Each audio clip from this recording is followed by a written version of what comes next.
और अब बात दिल्ली की, क्योंकि दिल्ली में एक बड़ा मामला सामने आया है फाइल चोरी का। दरअसल दिल्ली सरकार के विशेष सचिव का बड़ा आरोप, उनकी अनुपस्थिति में कार्यालय से महत्वपूर्ण फाइलें उठा लेने का आरोप उन्होंने लगाया है। और ये सतर्कता विभाग के विशेष सचिव हैं वीवी राजशेखर। इस मामले में उन्होंने विभाग के मंत्री सौरभ भारद्वाज पर ही आरोप लगाया है। दिल्ली सरकार के विशेष सचिव का दावा है कि उनके दफ्तर से कुछ जांच से संबंधित अहम फाइल की चोरी की गई है और हम आपको बताएंगे कौन कौन सी फाइलें हैं। वीवी राजशेखर ने कहा अति संवेदनशील फाइलें उठा ली गई। मुख्यमंत्री आवास शीश महल के निर्माण से जुड़ी फाइलें भी इसमें शामिल हैं।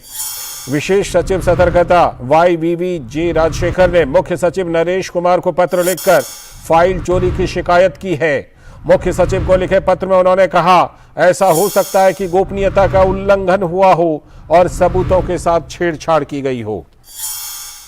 राजशेखर ने मुख्य सचिव को लिखे पत्र में कमरे से गायब सभी दस्तावेजों का विवरण भेजा। साथ ही एलजी, केंद्रीय गृह मंत्रालय और एसीबी को भी पत्र भेजा है। इनमें आबकारी घोटाले से जुड़ी हुई फाइलें, मुख्यमंत्री आवास की टेंडर फाइल, आवास के नवीनीकरण यानी शीश महल से जुड़ी फाइलें भी शामिल हैं। इसके अलावा राजशेखर ने कहा कि मुख्यमंत्री आवास का निरीक्षण कर चुके लोगों की तस्वीरें भी उनके कमरे से गायब हैं, उनकी फाइलों से। मंगलवार तड़के 3 बजे कमरा खुला हुआ था और मुख्यमंत्री आवास के नवीनीकरण सहित सभी संवेदनशील दस्तावेज गायब थे। मामले में प्रमुख विपक्षी बीजेपी ने हमला बोल दिया है केजरीवाल सरकार पर और कहा है कि भ्रष्टाचार की जांच को प्रभावित करने की कोशिश है।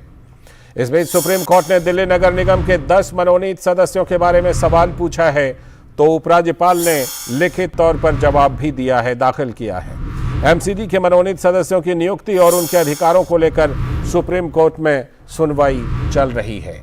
तो दिल्ली की राजनीति में बहुत कुछ हो रहा है।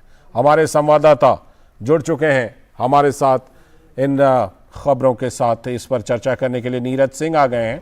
नीरज, ये फाइल चोरी का मामला बड़ा संगीन मामला और उसमें भी वो फाइलें जो कि हाल के दिनों में, चाहे वो दिल्ली शराब घोटाला हो, चाहे शीश महल वाला मामला हो, तमाम ऐसे मामलों की फाइलें गायब होना, ये तो बहुत संवेदनशील मामला और बहुत ही गंभीर आरोप हैं।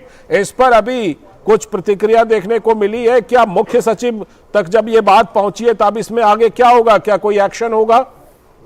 देखिए, बिल्कुल लालचंद एक्शन होगा इसमें। और जिस तरह के आरोप लगे हैं निश्चित तौर पर काफ़ी गंभीर आरोप हैं। और आप देखें कि किस तरह से जो विशेष सचिव हैं उनका कमरा खुलवाया गया और उसके बाद जो तमाम संवेदनशील जो फाइलें हैं जो गायब बताई जा रही हैं, जिसमें आप देखें कि जो मीडिया में चर्चा का विषय है, जिस तरह के आरोप लगातार केजरीवाल सरकार पर लगते हुए रहे हैं, भारतीय जनता पार्टी लगातार इस पर कैंपेन भी चलाती रही है। आपने देखा होगा कि किस तरीके से आबकारी घोटाले में प्राइवेट जो प्लेयर हैं उनको फ़ायदा पहुंचाने की कोशिश की गई। इसके अलावा साउथ की लॉबी को एक बड़ा लाभ देने की कोशिश की गई। उसकी एवज में 100 करोड़ की जो रकम है उसका जिक्र ईडी भी करती है। किस तरीके से तमाम जो लोग ईडी और सीबीआई ने गिरफ्तार किए हैं, जिनके बयान ये बताते हैं कि जो घोटाला है वो बहुत बड़े पैमाने पर है। अब निश्चित तौर पर उससे संबंधित जो भी कागजात हैं, अगर वो कागजात गायब होते हैं तो जांच निश्चित तौर पर प्रभावित होगी। आपको पता भी है कि 2 दिन पहले भी एक इंडिया हेड के जो कमर्शियल जो हेड हैं उनको सीबीआई ने गिरफ्तार किया है। 17 करोड़ की रकम उसने ट्रांसफ़र करी थी गोवा इलेक्शन के दौरान, जब आम आदमी पार्टी का जो प्रचार है, जो कैंपेन चला रही थी उस कंपनी के खाते में। तो ये एक बड़ा घोटाला है और उससे संबंधित अगर तमाम दस्तावेज वहाँ से गायब होते हैं तो ये काफ़ी गंभीर अपराध है। इसके साथ ही आपने देखा होगा कि किस तरीके से केजरीवाल के खुद घर में जिस तरीके से रिनोवेशन हुआ, तमाम विदेशों से पर्दे से लेकर टाइल्सें मंगाई गई, उसको लेकर भी तमाम हिसाब किताब है वो फाइलों में मौजूद था, वो फाइल वहाँ से गायब है। तो आखिर मकसद क्या था? इन फाइलों को गायब करने का मकसद क्या था?